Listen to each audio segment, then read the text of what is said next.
सब गड़बड़ है। मुझे लगा कि कथा आप सुना रहे हैं, किंतु कथा तो ये सुना रही है। इससे तो मैं कभी भी सुन सकता हूँ। तो तुम्हें तो हमने बुलाया भी नहीं था, स्वयं आ गए अपना गाल पकड़ के। बढ़िया ही कथा सुनाने वाली। तुमसे अधिक कहानियां तो मुझे पता है। अच्छा, हम भी तो सुने। तुम्हें कौन सी कहानियां पता है? अच्छा, तो ये बताओ कि नारायण ने धरती पर कितनी बार अवतार लिए हैं? 7 बार। त्रुटि त्रुटि हो गई त्रुटि, 6 बार। तब तो आपको अवतारों के नाम भी याद होंगे। हाँ, पता है। मत्स्य, कूर्म, वराह, नरसिंह, वामन और परशुराम, पूरे 6 अवतार। 6 नहीं, 7 अवतार हैं विष्णु के। वैष्णवी, ये आप क्या कह रही हैं? विष्णु के 6 अवतार हैं और 6 के नाम भी इसने गिना दिए। नहीं, कुछ है जो हम अनदेखा कर रहे हैं। पिताश्री, आप ही ने तो बताया था कि भगवान विष्णु ने हर अवतार एक उद्देश्य से लिया है, कुछ विशेष करने, कुछ नया सिखाने। पहले आया मत्स्य,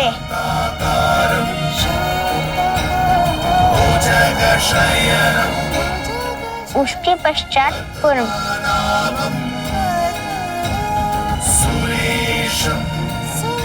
उसके बाद वराह जो एक पशु था, उसके बाद नरसिंह जो आधा मनुष्य और आधा पशु थे, उसके बाद वामन जो एक बौने थे,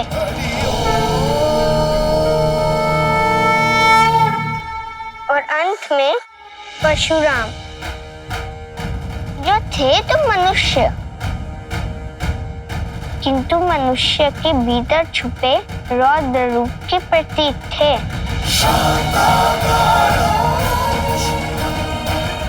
ये रहे आपके 6 अवतार।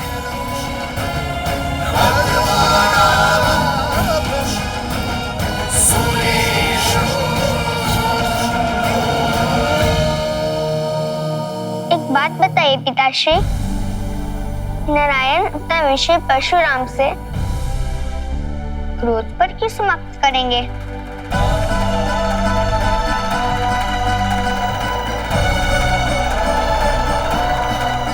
क्या वे क्रोध को मर्यादा में रखना नहीं सिखाएंगे? क्या वे संसार को ये नहीं बताएंगे कि उत्तम पुरुष कैसे बने, कैसे अपने सबके साथ आदर्शों पर चले?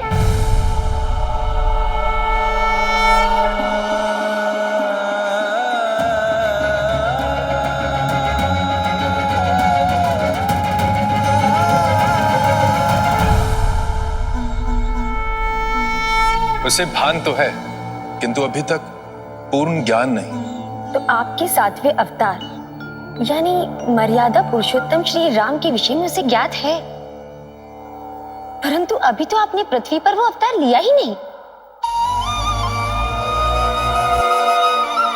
उसे अभी समझ नहीं, क्योंकि अभी वो इस ज्ञान के योग्य नहीं है।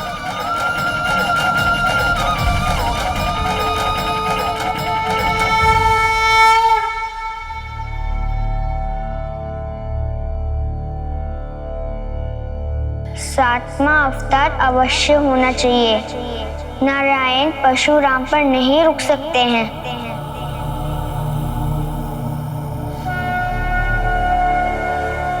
अभी और भी अंश शेष है इनके।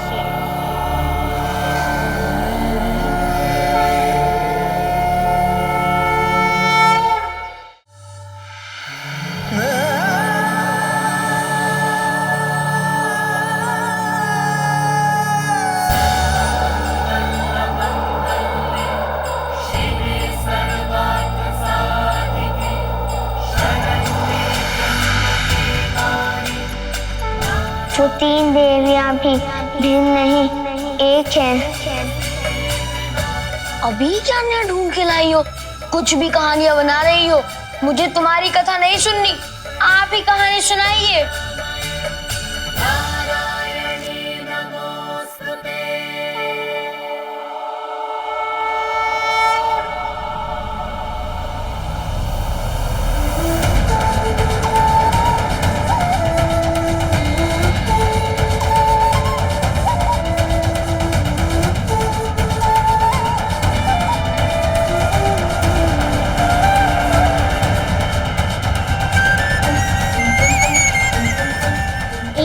हम बहुत श्याम, मैं एक हूँ परंतु एक से अनेक होने की इच्छा है।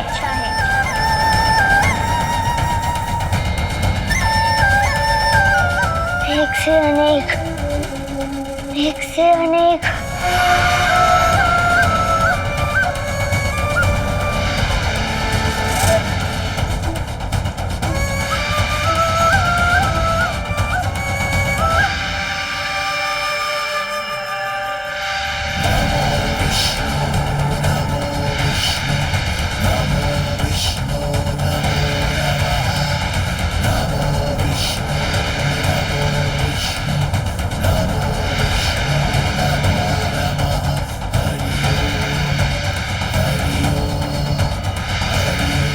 वैष्णवी,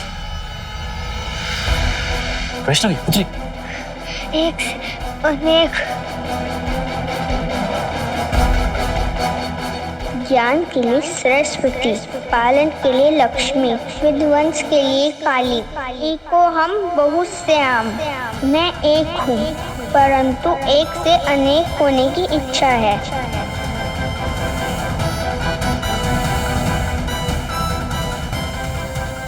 वैष्णवी, वैष्णवी, वैष्णवी का शरीर तो तप रहा है। तीनों देवियां एक है।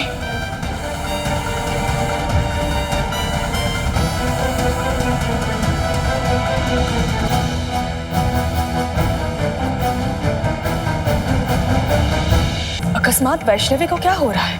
प्रतीत होता है कि वो अपने अंदर की दैविक शक्ति को संभाल नहीं पा रही है, जो उसे इस दैवीय ज्ञान से अवगत करा रही।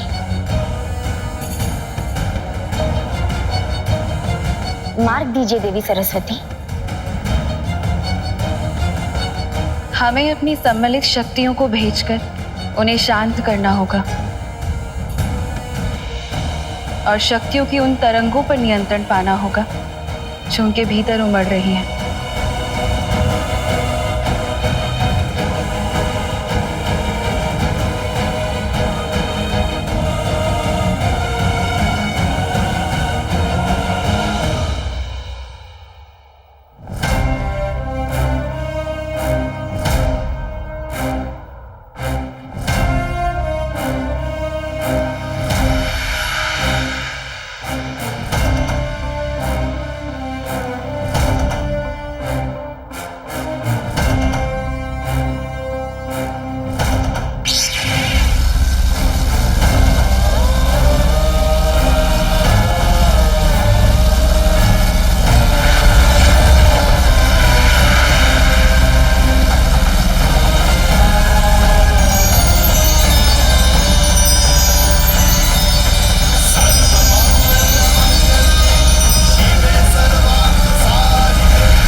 एको हम भवश्याम, वे एक से तीन बनी है ताकि त्रिदेवों की पत्नी बन सके।